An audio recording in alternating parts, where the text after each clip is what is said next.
Assalamualaikum warahmatullahi wabarakatuh.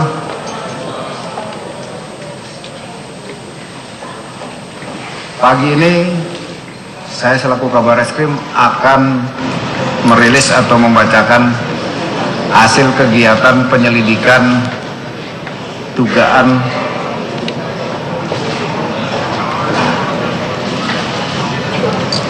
tindak pidana penistaan, penghinaan, penodaan agama di Indonesia sebagaimana dimaksud dalam pasal 156A KUHP Yungto pasal 28 ayat 4 Undang-Undang Nomor 11 Tahun 2008 tentang informasi dan transaksi elektronik, dilaksanakan dalam rangka menyampaikan hasil progres penyelidikan yang meliputi langkah-langkah yang dilakukan oleh penyidik seperti penerimaan laporan polisi, pemeriksaan saksi, para ahli dan terlapor. Oleh karena itu, pada kesempatan ini akan disampaikan penanganan perkara tersebut sebagai berikut. Polri telah menerima 14 laporan polisi mulai tanggal 6 Oktober, tanggal 7, tanggal 9, sampai dengan tanggal 12 Oktober 2016 tentang dugaan perbuatan penistaan agama, yaitu surat Al-Maidah ayat 51 oleh petahana Gubernur DKI Jakarta Insinyur Basuki Cahayapurnama pada saat kunjungan kerja di Pulau Pramuka, Kepulauan Seribu pada tanggal 27 September 2016. Menyikapi laporan tersebut, Polri telah melakukan langkah-langkah sebagai berikut. Menerima laporan polisi, kemudian menerima barang bukti. Mulai tanggal 10 Oktober 2016, Polri telah memulai melakukan langkah-langkah. 1. Melakukan pemeriksaan terhadap barang bukti video digital secara teknis laboratoris dan diperoleh kesimpulan bahwa video yang diserahkan tersebut dalam keadaan asli, dalam arti tidak terdapat tindakan editing, baik mengurangi atau memasukkan frame baru. Kemudian mengundang dan menginterview 29 orang saksi, 2 saksi dari pihak yang berkaitan dengan perkara ini, baik dari pelapor, terlapor, dan pihak-pihak lain dinilai memiliki keterangan ataupun informasi yang relevan dengan perbuatan. Kemudian mengundang dan menginterview 39 orang ahli untuk mendapat keterangan dari 8 bidang keahlian baik dari pelapor, terlapor, maupun dari Polri sendiri, yaitu ahli hukum pidana, ahli bahasa Indonesia, ahli agama, ahli psikologi, ahli antropologi, ahli digital forensik, dan ahli legal drafting. Kemudian dilaksanakan gelar perkara penyelidikan pada hari Selasa tanggal 15 November 2016 dimulai pada pukul 9.30 berakhir pada pukul 18 di Rupatama Mabes Polri dengan perkara terhadap dugaan tindak pidana penistaan, penghinaan, penodaan agama di Indonesia sebagaimana dimaksud pada pasal 156A KUHP Yungto pasal 28 ayat 2 Undang-Undang Nomor 11 Tahun 2008 tentang informasi dan transaksi elektronik. Hal tersebut dilaksanakan dalam rangka menyampaikan hasil proses penyelidikan yang meliputi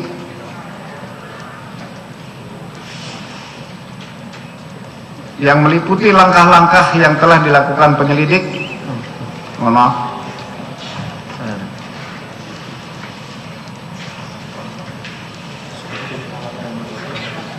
Seperti penerimaan laporan polisi, pemeriksaan saksi, kemudian saksi pelapor, para ahli dan terlapor.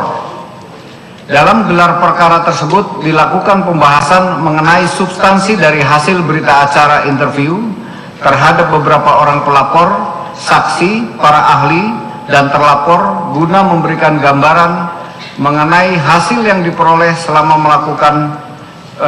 dilakukan proses penyelidikan, yang selanjutnya hasil gelar perkara dipergunakan sebagai bahan pertimbangan dalam menentukan langkah-langkah selanjutnya.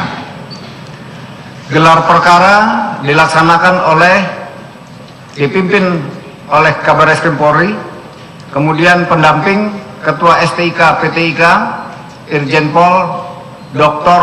Sigit Tri Harjanto, kemudian staf ahli Kapolri bidang manajemen Irjen Pol Dr. Andes Arif Sulistianto, pengawas internal Itwasum Polri, Divpropam, Divkum, kemudian Baintelkam, pengawas eksternal Kompolnas, Ombudsman, kemudian dihadiri juga dengan pihak pelapor dengan kuasanya 14 orang, saksi yang hadir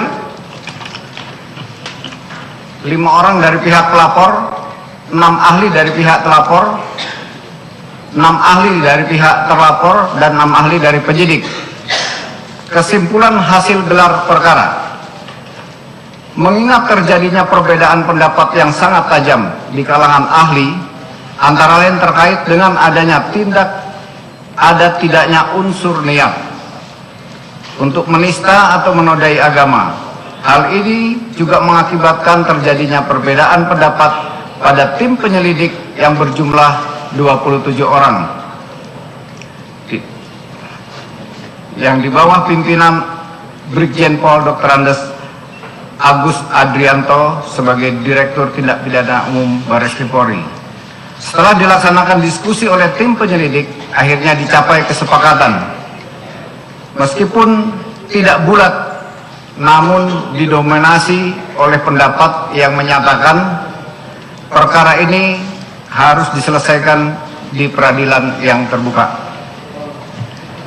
Konsekuensinya, proses penyelidikan ini akan ditingkatkan ke tahap penyidikan dengan menetapkan Saudara Insinyur Basuki Cahayapurnama MM alias Ahok sebagai tersangka dan melakukan tindakan pencegahan untuk tidak meninggalkan wilayah Republik Indonesia. Selanjutnya mulai hari ini akan diterbitkan surat perintah penyidikan dan selanjutnya tim penyidik akan melakukan kegiatan penyidikan kemudian meneruskan perkaranya ke Jaksa Penuntut Umum secepatnya. Demikian, terima kasih. Wassalamualaikum warahmatullahi wabarakatuh. Ya, surat baru dibuat. Ya.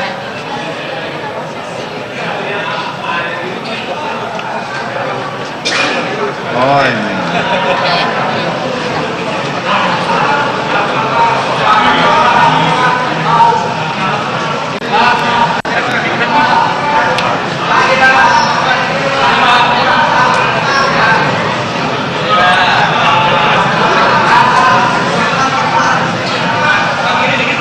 Cukup.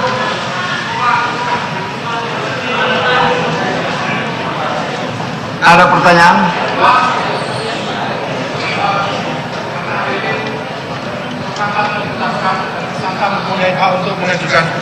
Terima kasih, saya Faruk Pak dari Berita 1. Karena hari ini tersangka sudah ditetapkan dan tersangka mempunyai hak untuk melakukan pra peradilan, apakah Polri siap melakukan menghadapi pra peradilan itu? Yang pertama itu, yang kedua terkait bahwasanya hari ini tersangka telah ditetapkan dan mengingat ancaman hukumannya 5 tahun, apakah kemudian diikuti dengan upaya hukum lanjutan? Terima kasih. Saya sampaikan di sini bahwa kasus ini ditingkatkan kepada penyidikan, ya, akan dilakukan upaya-upaya penyidikan berupa pemeriksaan terhadap para saksi dengan pro justisia. Upaya lain adalah melakukan pencegahan supaya tidak keluar negeri. Lain? Ilham Pak dari Jawa Pos. Dulu Presiden sempat menyebut bahwa demonstrasi yang mendesak agar Ahok diproses hukum itu ditunggangi. Apakah kemudian penunggang ini akan diselidiki agar membuat semua ini berimbang, agar membuat kita tahu bahwa kemungkinan ini sangat politis? Apakah akan diselidiki? Begitu Pak. Itu di luar konteks. Yang kita gelarkan di sini proses kegiatan gelar perkara untuk selanjutnya ditingkatkan ke penyidikan.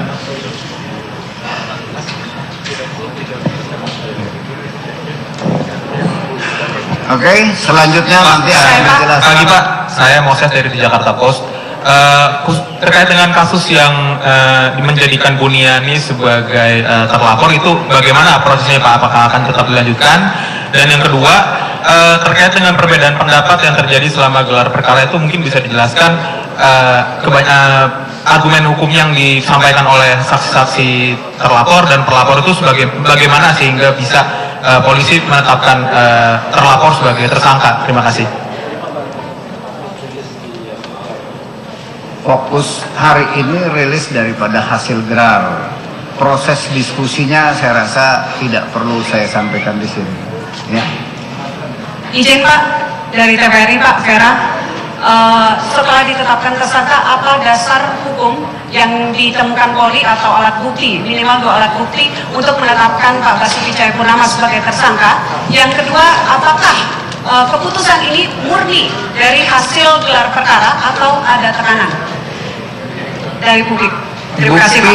Bukti yang sudah kita sita, kita periksa dengan forensik itu video yang diputar. Kemudian ada beberapa dokumen, itu bukti-bukti untuk dasar kita dan keterangan-keterangan melanjutkan kasus ini kepada penyidikan. Untuk tekanan tidak ada. Saya rasa cukup, nanti dilanjutkan. Terima kasih Pak Kabar Eskrim. Pak Kadif Humas. Ya, rekan-rekan media mohon tinggal di tempat. Nanti saya coba laporkan Pak Kapolri dulu ya. Saya ingin dulu ada.